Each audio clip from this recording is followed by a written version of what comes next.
আমি বানাবো আজকে ব্রোকলি আলু দিয়ে পনিরের রসা। দেখো আলুটা দিয়ে দিয়েছি আগে, পরে ব্রোকলিটা দিয়ে দিচ্ছি, হালকা সিদ্ধ করে নিচ্ছি। সিদ্ধটা হয়ে গেছে, এবার এটা নামিয়ে নিচ্ছি। আমি জল থেকে তুলে নিচ্ছি।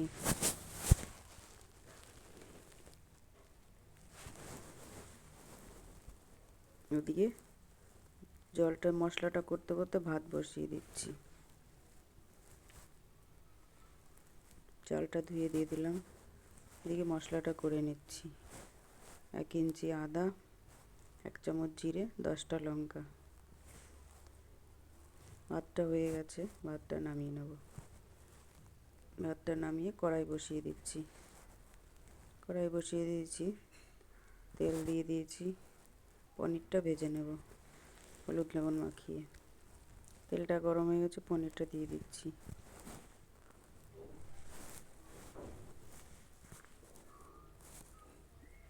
পনিরটা ভেজে নেব হালকা করে।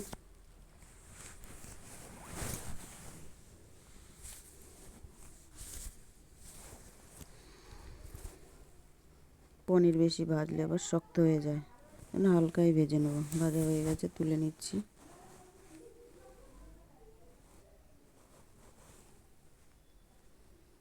কড়াইতে তেল আছে, আর একটু তেল দিয়ে দিচ্ছি।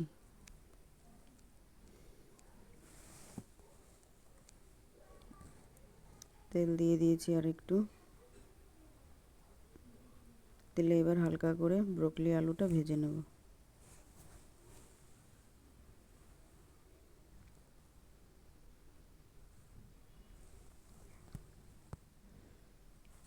নেড়ে চেড়ে অল্প ভেজে নেব।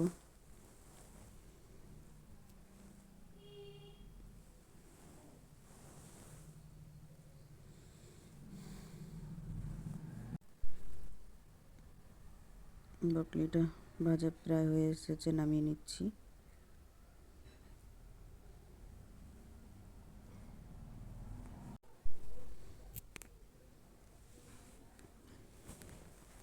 নামিয়ে কড়াইটা আবার বসিয়ে দিচ্ছি।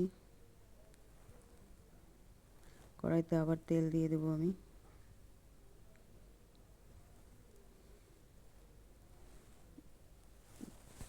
তেলটা গরম হয়ে গেছে, দিয়ে দেবো একটা তেজপাতা,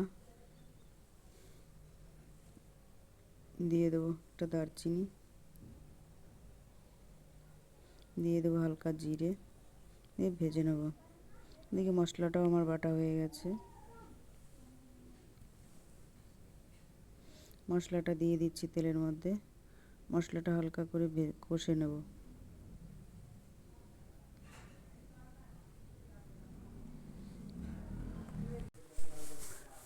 মশলাটা কষা হচ্ছে,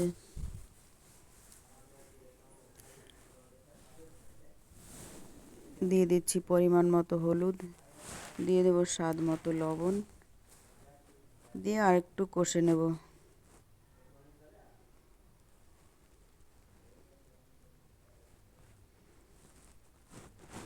কষা হয়ে গেছে মশলাটা।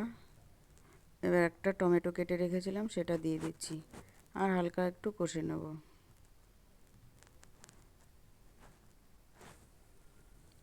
এবার দিয়ে দেবো ব্রোকলি আলু সবজিগুলো সবই দিয়ে দেবো, দিয়ে মশলার সঙ্গে এটা আরেকটু কষে নেব।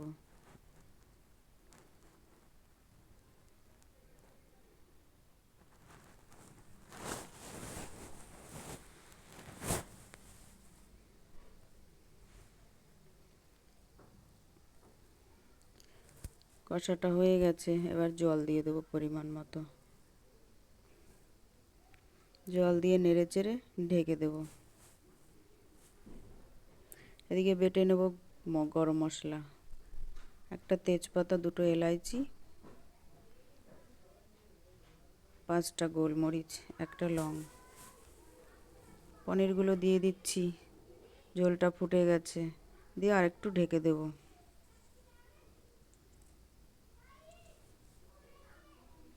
ঢাকনা তুলে আবার নেড়ে দিচ্ছি, দিয়ে ধনেপাতা দিয়ে দিলাম। এবার গরম মশলাটা দিয়ে দেবো।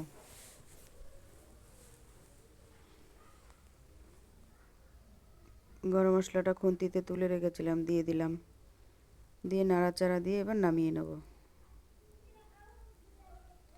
হয়ে গেছে পনিরের তরকারি, বকলি পনিরের রসা।